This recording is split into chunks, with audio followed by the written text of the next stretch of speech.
Hey guys, what is up, and I welcome each and every one of you to a new League of Legends video. So today we'll be going over the biggest changes coming over to patch 8.5, which should be hitting the live servers in just a couple of days. So as usual, if you guys end up enjoying this video, then please don't forget to hit that like button, but let's not waste any more time and get right into patch 8.5.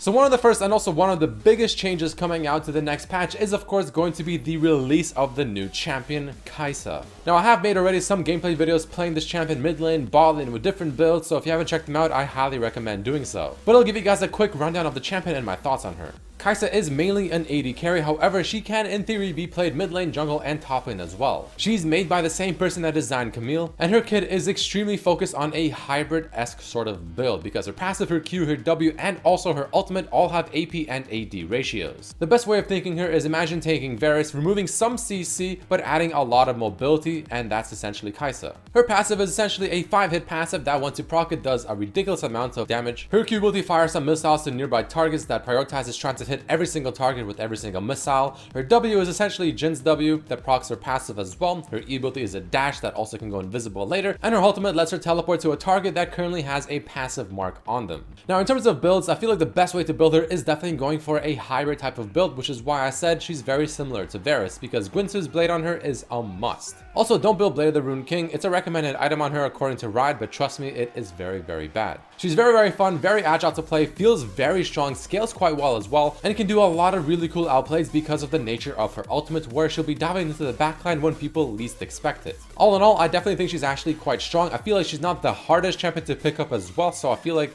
she shouldn't have too much of a low win rate in the first patch, since all new champions always have a low win rate first patch because the champion of course is new and people are getting used to them. But all in all, a very strong and very effective champion. But let's move on to the buffs and nerfs, and the first champion we'll be talking about is unfortunately Azir. Azir is getting his Q ability even further nerfed because prior to this patch, Azir's Q did get a massive cooldown increase at the earlier ranks of it, but now it'll just do less damage overall, especially as you rank it up. Only 10 less damage rank 1, but a total of 30 less damage by rank 5. Now Azir obviously isn't in the best spot at the very moment, and I feel like this will definitely hit him quite hard, so I might actually finally put him down and not play him anymore. I know a lot of people have been telling me to stop playing him because my win rate is pretty bad, but this will definitely make me want to play other champions instead. Moving along, we also have a nerf coming over to Galio, but in my opinion, nowhere near enough as to how much he needs to be nerfed, because my goodness is he overpowered. The nerf is going to be towards his Q ability, where not only the cooldown has been increased, but the cost has also been increased. Now for the cooldown, it won't really affect you too much until you start ranking up the ability to where rank 5, it's a 2-second increase in cooldown, but at least on the bright side, the increase in mana on his Q ability has been changed from 90 rank 5 to now being 130, 40 extra mana, which is definitely a little bit of a nerf. I mean, that's a lot of mana for a rank 5 ability of Q. But is it enough to really just nerf Galio down to the ground, or at least put him in a quote-unquote balanced state? I don't think it is.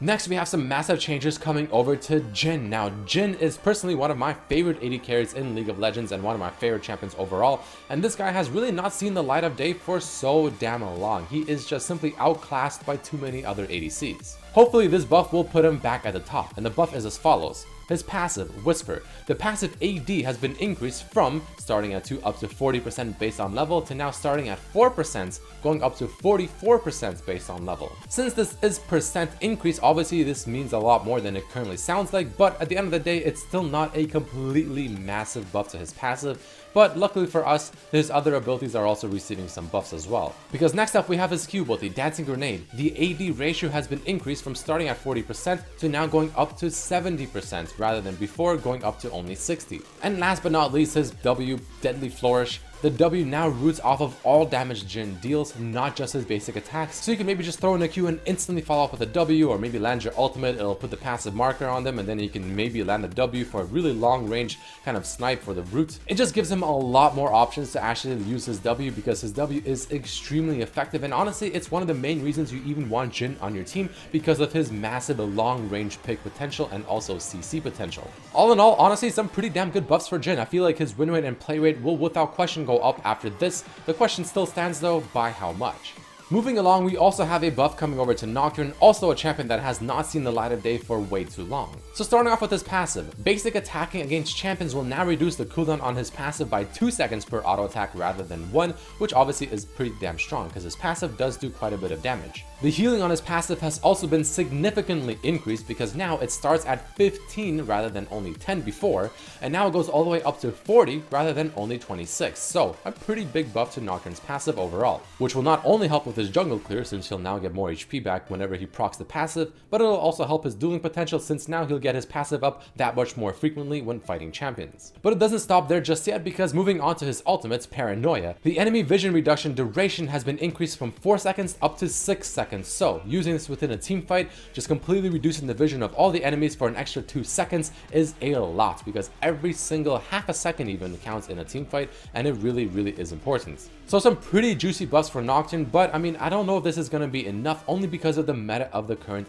jungle. I mean, ganking is heavily rewarded, and Nocturne isn't a very strong early game champion. He's a jungler that likes to power farm the hell out of his jungle. So I don't know if the meta fits him just yet, but the buffs are definitely quite welcomed.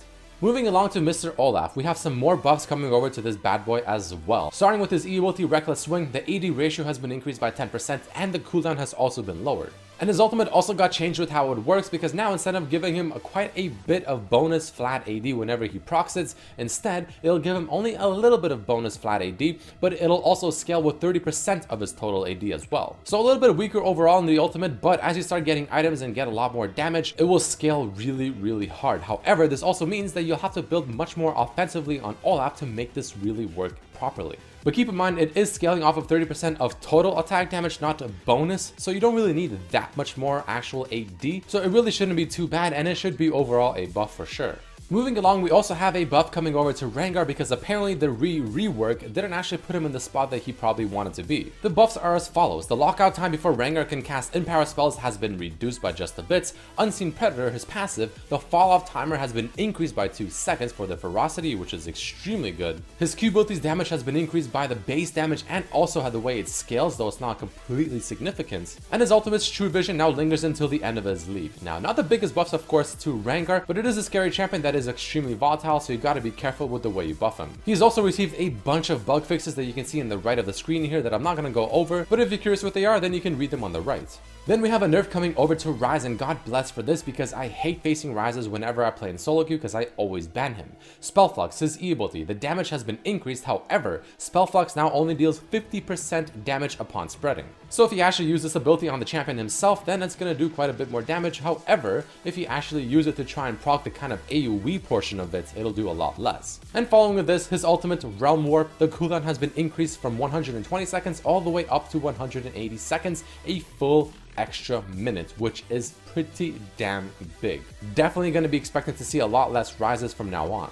Next, we have a very quick buff to Shyvana, where the AD per level has been increased from 2.8 to 3.4. Now, this obviously doesn't seem like a lot, but I honestly think it's more than it looks, because that is quite an increase in actual AD gain per level, and I feel like Shyvana, just with this alone, actually may find a little bit more success. Next up, we have a nerf coming over to Skarner, where the stun duration on his E ability has been decreased by ever so slightly. Not the biggest nerf, and I feel like Skarner will still be quite strong. We also have a buff coming over to Swain, where the Death's Hand, his Q ability's cooldown has been lowered, and the W radius has also been increased. You max out his Q ability first anyways, then by the time you get it to rank 5, it'll be the exact same as it currently is on the live service, so I mean, not the biggest buff in the world. However, the increase in radius on his W, I think, is actually quite damn good, and I think this is going to be quite a big buff. Next up, we also have some changes coming over to Tristana, which overall should be a nerf, because her default attack range has just flat out been lowered, but her passive now gives her more attack range as you rank up. Now, by rank 18, it actually pretty much puts you at the exact same spot as you would be currently on the live servers. So overall, they're just nerfing her early game to make her kind of weaker rather than just being kind of strong throughout the whole game. Because at the very moment, honestly, Tristana doesn't really have any weaknesses. But to try and sort of compensate, the W's damage has been slightly increased. Moving along, we have a quick buff coming over to Twitch, and more specifically his E ability, where the base damage has been increased as you rank it up, starting at 20, going up to 60 rather than starting at 20, going up to 40 on the live servers. And don't forget, that's 20 extra damage at rank 5 per stack, so that thing adds up quite fast. And as someone that also loves playing Twitch, again, Jhin and Twitch being my two main AD carries, this is a very welcome buff.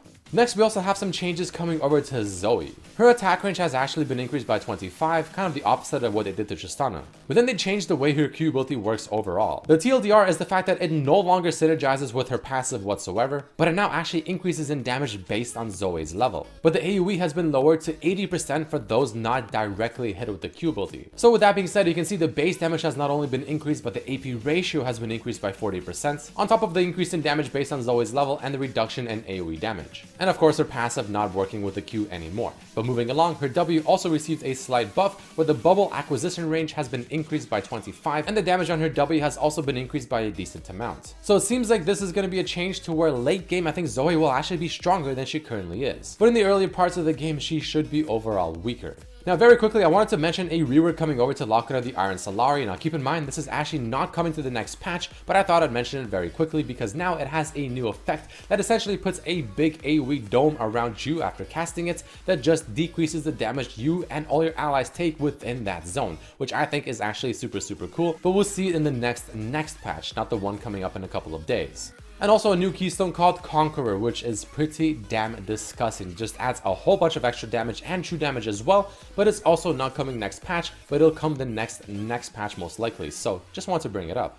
There's also voice chat that's on the PBE, which actually finally does work, but it's only with your pre-made team, which should be coming the next patch as well, so not the one in a couple of days, which I thought I'll bring up just in case people were wondering what the update was on the whole voice chat stuff. And some quick keystone changes where Fleet Footwork now is less effective when a ranged champion is proccing it on minions. Press the attack is actually getting an even further buff, so it's going to be a lot more tempting than taking a Fleet Footwork. And Aftershock's cooldown is being increased by 15 seconds, and God bless that because this keystone is overpowered. And last but definitely not least, we have a buff coming over to the Cloud Dragon, which personally I think will make it extremely damn good. So now instead of giving you 25, 50, 75 out of combat movement speed, instead now it gives you 2, 4, or 6% movement speed, but it's tripled when you're out of combat. Now you get movement speed in combat and even out of combat, and it's all percent as well. So if you go for a movement speed type of build, you're gonna be just zooming across the map. So Talon seems to be quite good because he gets the rune that gives him extra movement speed. He builds a lot of movement speed.